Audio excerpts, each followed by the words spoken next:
আমি Jatin Das park metro স্টেশনে নেমে যখন জিজ্ঞাসা করি যে আমি গিরিশ মুখার্জি রোডে যাব, তখন আমাকে একজন বলে, আপনি কি উত্তম করের বাড়িতে যাবেন?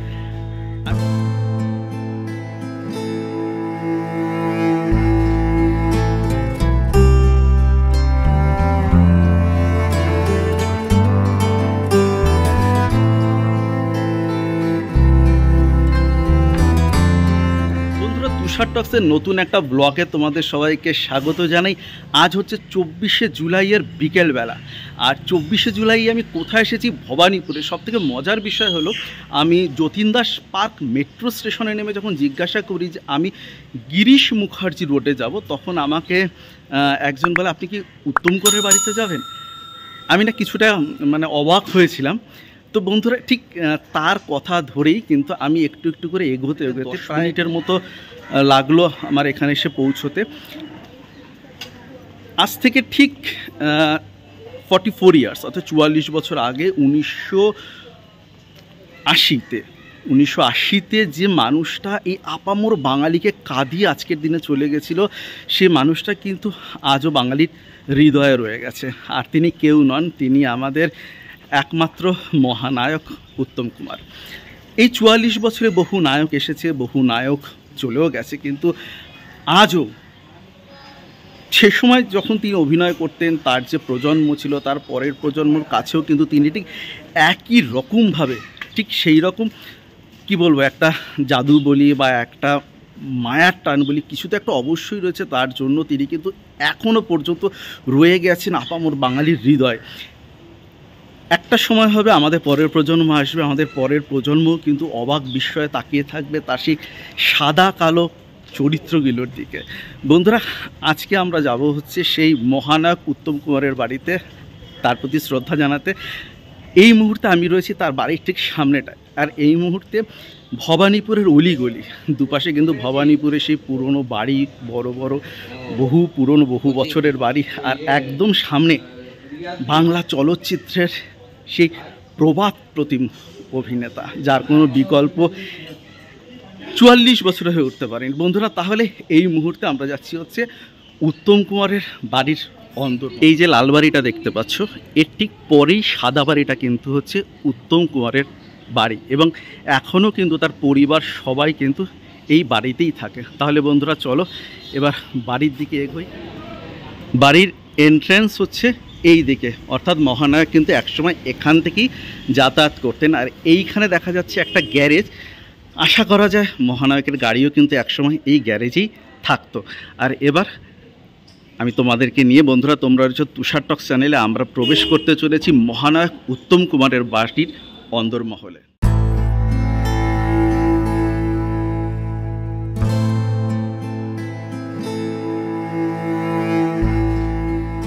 বন্ধুরা, এই হচ্ছে মহানায়ক উত্তম কুমারের বাসভবন। বন্ধুরা, এই জায়গাটা তোমাদের দেখিয়ে দিই। এই জায়গাতেই কিন্তু মহানায়ক যখন দেহ রাখেন, তারপর তাকে নিয়ে এসে রাখা হয়। আর সেই সময় কিন্তু বা সেই দিন কিন্তু বাংলার ইতিহাসে একটা ভীষণ কালো দিন, কারণ প্রচুর প্রচুর মানুষের ভিড় তাকে একবার শেষবার দেখার জন্য। আর সেই মুহূর্তে কিন্তু প্রচুর পুলিশ মোতায়েন করা হয়েছিল। আর এই হচ্ছে সেই জায়গাটা, যে জায়গাতে মহানায়ক উত্তম কুমারকে তার বাসভবনে শেষ শয্যায় রাখা হয়েছিল। আর এই হচ্ছে কিন্তু ওনার বাসভবনের নিচের অংশ। বন্ধুরা, জানিয়ে রাখি, এই অংশে কিন্তু এখনও পর্যন্ত এই বাড়ির লক্ষ্মী পুজো হয়। আর এই প্রসঙ্গে আমি ধন্যবাদ দেব হচ্ছে উত্তম কুমারের নাতি সৌরভকে, কারণ কিছুক্ষণ আগে সৌরভের সাথে আমার কথা হয় টেক্সটে। তখন সৌরভ বলে, হ্যাঁ আমাদের বাড়ির বাসভবনের নিচের পোর্শনটা খোলা থাকে, তুমি চলে এসো। তো আমি আরও একবার ধন্যবাদ দেবো সৌরভকে। আর এই হচ্ছে কিন্তু মহানায়ক উত্তম কুমারের বাড়ির নিচের অংশ।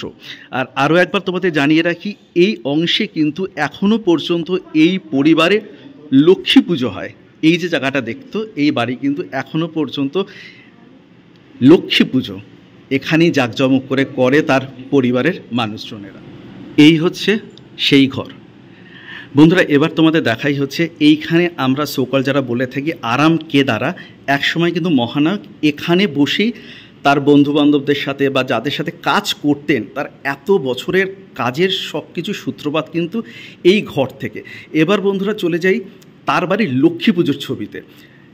এখানে একটা ছবি রয়েছে বন্ধুরা, তোমাদের দেখাই। এটা কিন্তু হচ্ছে মহানায়কের বাড়ির লক্ষ্মী পুজোর ছবি। এখানে যদিও পরিষ্কার তোমরা বুঝতে পারবে না, তবু আমি তোমাদের বলে দিই, এখানে মহানায়কের 3 ভাই আর মহানায়কের পুত্র গৌতম রয়েছে। এটা কিন্তু ভীষণ রেয়ার একটা ছবি, কারণ আমরা জানি মহানায়কের বাড়ির লক্ষ্মী পুজো খুব বিখ্যাত এবং যা কিন্তু এখনও পর্যন্ত হয়। এবার একটু ওপরে চলে যাই, আমরা যারা ক্যান্ডিড পিকচার পছন্দ করি, এখানে দেখো একটা সিরিজ অফ ক্যান্ডিড পিকচারের চেইন রয়েছে, সব কিছুই কিন্তু মহানায়কের ছবি। এখানে দেখো তার বাড়ির কিছু জিনিসপত্র, তাদের গুরুজনদের ছবি। আরও একবার দেখাই, এই হচ্ছে সেই চেয়ার, যে চেয়ার কিন্তু এখনও পর্যন্ত মহানায়কের পর আর কেউ বসেনি।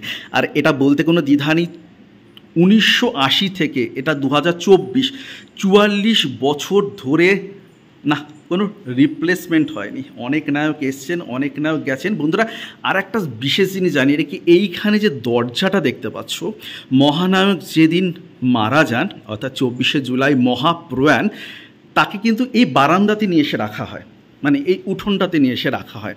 আর আমি তোমাদের শুরুতেও বলেছি, সে সময় কলকাতা ভেঙে পড়েছিল মানুষজনের, আর ভিড়ের চাপে কিন্তু এই দরজা ভেঙে গেছিলো। এটা কিন্তু রেপ্লিকা পরে আবার তৈরি করা হয়। এরকম ছোট ছোট টুকরো টুকরো ইতিহাস কিন্তু এই বাড়ির অন্দরমহলে ছড়িয়ে রয়েছে। বন্ধুরা, আমরা রয়েছি হচ্ছে মহানায়কের বাড়ির একদম অন্দরমহলে। মহানায়কের কিছু বলার নেই, মানে আমি জাস্ট স্পিচলেস। আমি 2রা মে সত্যজিৎ রায়ের বাড়িতে গিয়ে তোমাদের দেখিয়েছিলাম সত্যজিৎ রায়ের বাড়ির অন্দরমহল। আর আজকে 24শে জুলাই 2024, উত্তম কুমারের মহাপ্রয়াণের ঠিক 44 বছর পরে আমি এখন রয়েছি হচ্ছে গিরিশ মুখার্জি পার্কে, আমাদের মহানায়কের বাসভবন।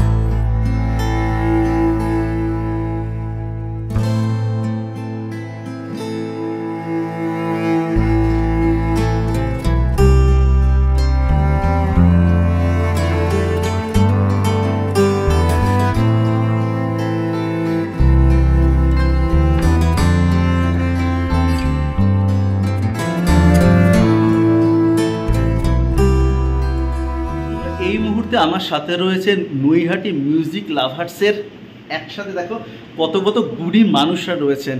আমার এখানে এসে এদের সাথে আলাপ হলে এনারাও কিন্তু আজকে উত্তম কুমারের বাসভবনের শ্রদ্ধা জানাতে এসেছেন। আপনারা কিন্তু এই যে মিউজিক লাভার্স অর্থাৎ শিল্পের সাথে জড়িয়ে থাকা মানুষগুলো কিন্তু একটু অন্যরকম হয়।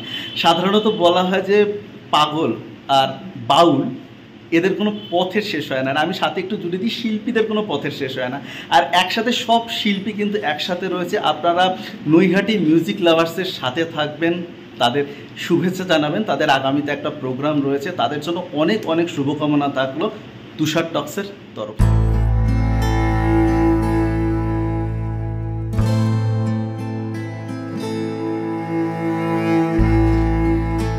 রাজা চলে যায় কিন্তু সিংহাসন রয়ে যায়, রাজা চলে যায় কিন্তু তার মুকুট পরে থাকে।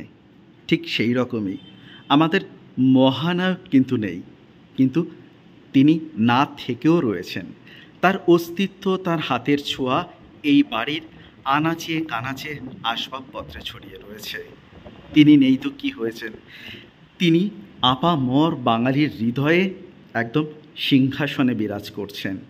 44 বছরেও আমরা যেরকম তাকে ভুলিনি, আগামী 44 বছরেও আমরা তাকে ভুলতে পারবো না। তিনি যে অবিনশ্বর, আর সেই কারণেই যে তিনি মহানায়ক। কথায় বলে নেতা অনেকেই হয়, কিন্তু নেতাজি একজন। ঠিক সেই রকমই নায়ক অনেকেই হয়, কিন্তু মহানায়ক। বন্ধুরা, এবার ফেরার পালা। ঘড়ির কাঁটায় প্রায় 5:45, কলকাতার বুকে সন্ধ্যা নামবে, মহানগর আস্তে আস্তে আধারে ঢেকে যাবে। বন্ধুরা, একটা জিনিস জানাই, এই মুহূর্তে কিন্তু এই মহানায়কের বাসভবনে একমাত্র আমি উপস্থিত। আমিও কিন্তু আর কিছুক্ষণ পর এই বাড়ির সদর দরজা দিয়ে বেরিয়ে যাব, আর মহানায়ক পড়ে থাকবেন একাকী নিঃসঙ্গ সম্রাট হয়ে। বন্ধুরা, আর কথা নয়, ব্লগটা এখানে শেষ করে দিই। আর আরেকটা জিনিস জানাই, উত্তম কুমারের বাড়ির বাসভবনের এই যে তার কক্ষ, যে ঘরে তিনি বহু বহু আলাপ আলোচনায় বহু মানুষের সান্নিধ্যে কাটিয়েছেন, সেটা কিন্তু বছরের এই বিশেষ দিনেই খোলা থাকে। প্রত্যেকে ভালো থাকবে, সুস্থ থাকবে। যেটা দিয়ে শেষ করি সেটা দিয়ে শেষ করব। আমার কথা, তোমাদের কথা, এই নিয়ে আমাদের কথা। আর এই সব কিছু যখন মিলে যায় ঠিক তখনই এই মহানায়কের বাসভবনেই তৈরি হয় তুষার টক।